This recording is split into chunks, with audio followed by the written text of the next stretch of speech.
Kan istilahnya yang datang sebenarnya bilang mau ketemu dengan beliau, tapi beliau yang mau ketemu dengan kita. Dengan adanya kemarin aksi yang dilakukan oleh teman-teman sejak tanggal 15, insya Allah mungkin berakhir nanti tanggal 31. Itu aksi mogok mengajar. Itu berapa guru yang di mengajar itu? Apakah semua K2 honorer? Jadi bukan hanya K2, jadi seluruh kecuali sekolah swasta masih sementara menunggu informasi. Rencananya sampai kapan? Sampai tanggal 31 Oktober. Dimulai dari tanggal berapa kemarin? 15. Oh, berarti sembiar guru PNS juga? PNS enggak, kan kita hanya guru honor toh. Termasuk juga non K2 yang Non K2. Semua gitu. Semua. Alasannya mau itu apa kan? Ya karena kemarin kan dengan terbitnya peraturan pemerintah yang PP 36 itu yang tidak mengakomodir khususnya teman-teman yang berumur 35 tahun ke atas. Itu kan yang dia ada 35 tahun ke bawah.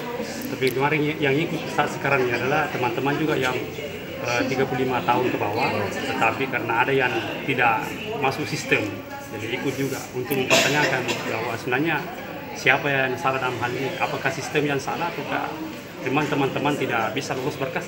Itu yang 27 orang Pak ya? Ada 27 orang. Kemudian ini apa? Ini kan kemarin ada solusi yang ditawarkan pemerintah pusat.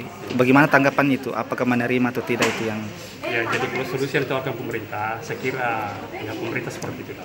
Tapi kita dari teman-teman honorer yang jelas PNS itu harga mati. Otomatis kita tolak.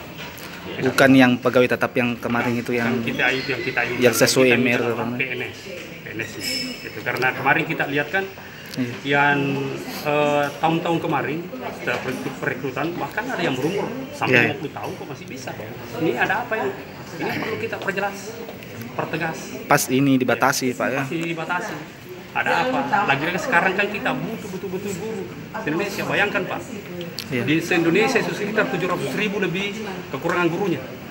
Ya, sementara hanya 100.000 lebih guru yang mau direkrut. Kira-kira bisa terpenuhi kotanya? Sementara di Kabupaten Bone 500 kita kekurangan guru. Nah kalau tidak sampai 100 orang yang bagaimana kira-kira berarti honor yang mau diapakan ini? Rumit-rumit dulu kan begitu logikanya tuh. Berarti ini perlu memang ada bagaimana perhatian serius ke pemerintah. Karena kalau tidak begini maka kami akan lakukan aksi seterusnya apabila tidak ada jawaban dari pemerintah. Jadi sebentar kita akan dipanggil.